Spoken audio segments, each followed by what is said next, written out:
یہ جو current crisis ہے گلوبل اکانومی کے اندر، یہ عمران خان کے لیے ایک بلیسنگ جب بن سکتا ہے؟ بہت بڑی نعمت ہے، بہت بڑی نعمت ہے یہ۔ پچھلی دفعہ PMLN کی گورنمنٹ تھی تو نومبر 2014 میں آیا تھا اور اس نے سارا کا سارا جو ہے نقشہ بدل دیا۔ السلام علیکم ناظرین، ثاقب تنویر انڈیپینڈنٹ اردو سے۔ ناظرین، جیسا کہ آپ جانتے ہوں گے کہ عالمی منڈی کے اندر تیل کی قیمتوں میں شدید کمی دیکھنے میں نظر آ رہی ہے۔ پچھلے 2 روز کے اندر تیل کی قیمتوں کے اندر 31% تک کمی سامنے آئی ہے، اور کہا یہ جا رہا ہے کہ 1991 کے بعد سے اتنی کم قیمتیں ہوئی ہیں، اتنا ڈاؤن ورڈ سلوپ سامنے نظر آیا ہے۔ ہم اس وقت موجود ہیں ڈاکٹر وقار مسعود خان صاحب کے پاس، جو کہ سابق سیکرٹری خزانہ رہے ہیں اور سابق سیکرٹری پیٹرولیم بھی رہے ہیں۔ ان سے ہم جاننا چاہیں گے کہ تیل کی قیمتوں کے اندر یہ جو کمی آ رہی ہے، اس کا پاکستان کے اوپر کیا امپیکٹ ہوگا۔ سر، پہلے تو یہ بتائیے گا کہ یہ جو آئل پرائسز کے اندر ڈپ آیا ہے، اس کے پیچھے آپ کو کیا لگتا ہے کہ اس کے پیچھے کیا جو ہے عوامل کار فرما ہے؟ دیکھیے، یہ تو اب سب کے سامنے ہے کہ کرونا وائرس سے جو بے چینی پھیلی تھی اور طلب کم ہو رہی تھی، ڈیمانڈ کم ہو رہی تھی آئل کی، تو سعودی عرب کی یہ خواہش تھی کہ اوپیک اس کا مقابلہ اس طرح سے کرے کہ سپلائی کٹس کر لیں تاکہ مطلب جتنی ضرورت ہے اتنا ہی پروڈیوس کیا جائے۔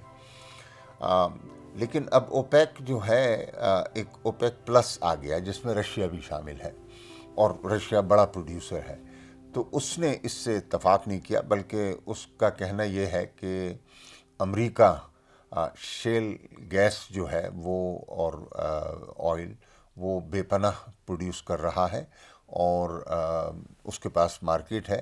وہ تو اس تفہیم میں، اس انڈرسٹینڈنگ کے اندر شامل نہیں ہوگا، لہٰذا ہم اس سے اتفاق نہیں کرتے۔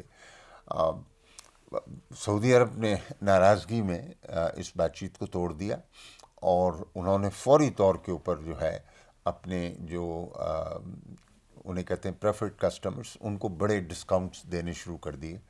لہٰذا آج آپ صورتحال دیکھ رہے ہیں کہ تیل جو ہے $31 پہ آ گیا، یعنی ایک مہینے پہلے تک جو چیز $70 کی تھی وہ نصف سے بھی کم ہو گئی ہے۔ تو یہ ایک بہت ہی بھونچال کی سی کیفیت ہے جو انٹرنیشنل آئل مارکیٹ میں پیدا ہو گئی ہے۔ ٹھیک، تو جو پاکستان کے اندر تیل کی قیمتیں ہیں، اس کے اوپر کیا امپیکٹ ہوگا اس کا؟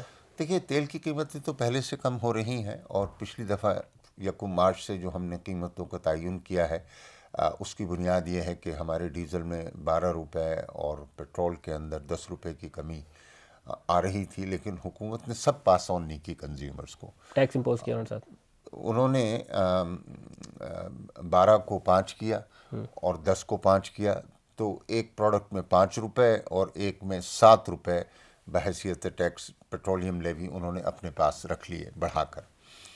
تو یہ سلسلہ تو شروع ہو گیا، لیکن یہ تو اب بہت بڑا ہے۔ اس میں میں نے اس کو قبول کر لیا اس خیال سے کہ بھئی IMF کے پروگرام میں ٹیکسوں کا مطالبہ ہو رہا تھا، اور آپ وہ مطالبہ پورا نہیں کر سکتے تھے، لیکن اب آپ کے پاس ریونیو آ گیا۔ اب جو آنے والی صورتحال ہے، اس میں میری گزارش یہ ہوگی، میری تجویز یہ ہوگی کہ حکومت کو بے دریغ لوگوں کو پاس آن کرنا چاہیے، کیونکہ اس وقت ہماری معیشت آپ کے علم میں ہے کہ وہ بڑی سست روی کا شکار ہے۔ اس میں اگر آپ نے جان پیدا کرنی ہے، اس میں سرگرمی کو پیدا کرنا ہے، تو یہ سب سے اچھا موقع ہے۔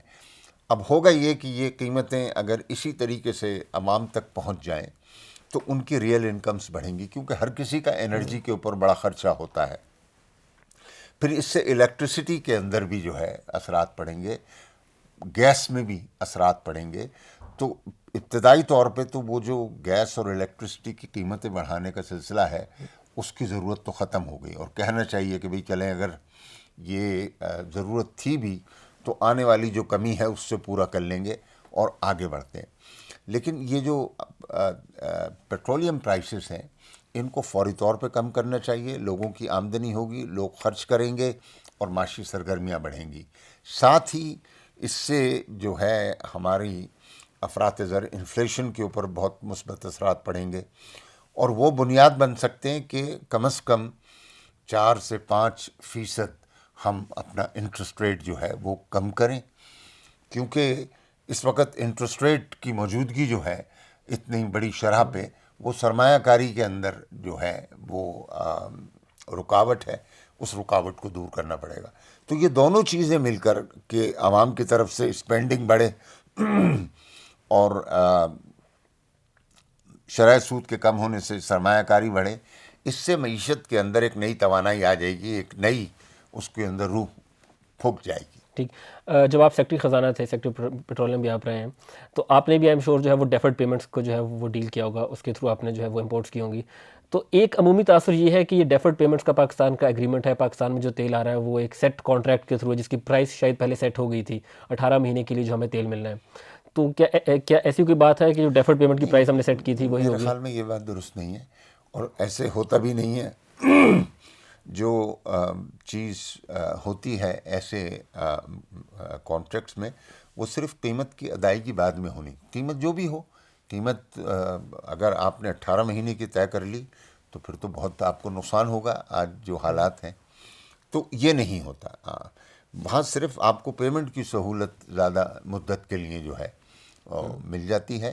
تو یہاں پہ جو اثرات آ رہے ہیں اس کے وہ ان ڈیفرڈ پیمنٹ کے اوپر بھی جو ہے مثبت اثرات پڑیں. ڈیفرڈ پیمنٹ تو ہم صرف اور صرف سعودی عرب سے ایک فیسلٹی ہے, باقی تو ہم کویت سے منگاتے ہیں, یو اے ای سے منگاتے ہیں, وہ تو نقد اس میں جو ہے ہم کر رہے ہیں. پھر گیس منگا رہے ہیں قطر سے, وہ بھی نقد ہے. تو میں تو دیکھ رہا ہوں کہ نصف ہو جائے گا ہمارا امپورٹ بل, اور یہ سہولت ہوگی اسٹیٹ بینک کے لیے بھی کہ اتنے زیادہ جو ڈالرز ہیں ان کو خرید کر اپنا ریزروز بھی بڑھائے, اور اسے جو پریشانی ہے ریزروز کے معاملے کی وہ بھی ختم ہو جائے گی, اور ہو سکتا ہے یہ ہاٹ منی جو ہے اس کے واپسی میں اسے آسانی ہو, کیونکہ اب یہ جب انٹرسٹ ریٹس وغیرہ گریں گے تو لوگوں کی دلچسپی بھی جو ہے اس ہاٹ منی میں کم ہوگی. تو اگر میں صحیح سمجھ پا رہا ہوں تو آپ کا یہ کہنا ہے کہ یہ جو کرنٹ کرائسس ہے گلوبل اکانومی کے اندر, یہ عمران خان کے لیے ایک بلیسنگ جو بن سکتا ہے؟ بہت بڑی نعمت ہے, بہت بڑی نعمت ہے. یہ پچھلی دفعہ پی ایم ایل این کی گورنمنٹ تھی تو نومبر 2014 میں آیا تھا, اور اس نے سارا کا سارا جو ہے نقشہ بدل دیا, اور اس کی وجہ سے وہ پروگرام بھی پورا ہوا. تو اب بالکل بلکہ کچھ اس سے زیادہ تیزی کے ساتھ جو ہے یہ بھونچالی کیفیت پیدا ہوئی ہے. اچھا, اب اس میں ذرا سے یہ سمجھ لینا چاہیے کہ جو دیگر کموڈیٹیز ہیں ان کی بھی قیمتوں کے اندر فرق آئے گا. مثال کے طور پہ کاٹن, اچھا کاٹن کی وجہ سے آپ کی ایکسپورٹس وغیرہ جو ہیں وہ متاثر ہوں گی.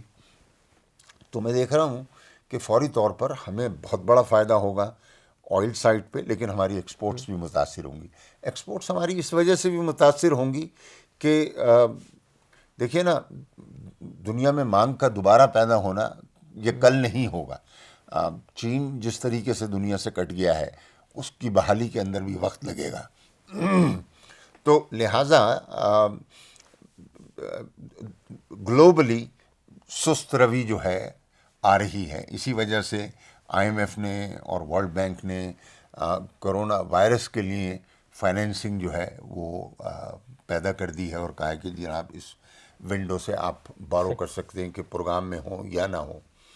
تو یہ سب کے سب کام ہو رہے ہیں کہ ڈیمانڈ اس وقت نہیں ہے انٹرنیشنلی, اور اگر ڈیمانڈ نہیں ہوگی تو جناب مطلب بڑے مسائل ہوں گے. آخری سوال, going back to the world crisis, Goldman سیکس کا کہنا ہے کہ جو آئل کی پرائس ہے وہ $31 سے کم کر کے انہوں نے $20 پروجیکٹ کر دی ہے پر بیرل.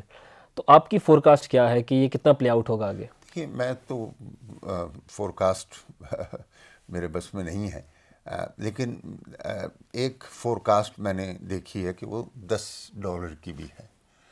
تو دیکھیں 30 ہی کافی ہے. وہ اگر سیناریو پلے آؤٹ ہوتا ہے $10, تو اس کو اگر آپ پاکستان کے کانٹیکس میں بتا سکیں. ہمارے لیے تو سب بہتری ہے, ہمارے لیے سب بہتری ہے. یعنی ہماری ٹرمز آف ٹریڈ جو ہے میسیولی فیوریبل ٹو پاکستان ہو جائے گی, کیونکہ ہمارا تو اصل خرچہ ہی جو ہے 1/3 ہماری امپورٹس جو ہیں وہ انرجی ریلیٹڈ ہے. صحیح. Thank you so much sir, thank you so much.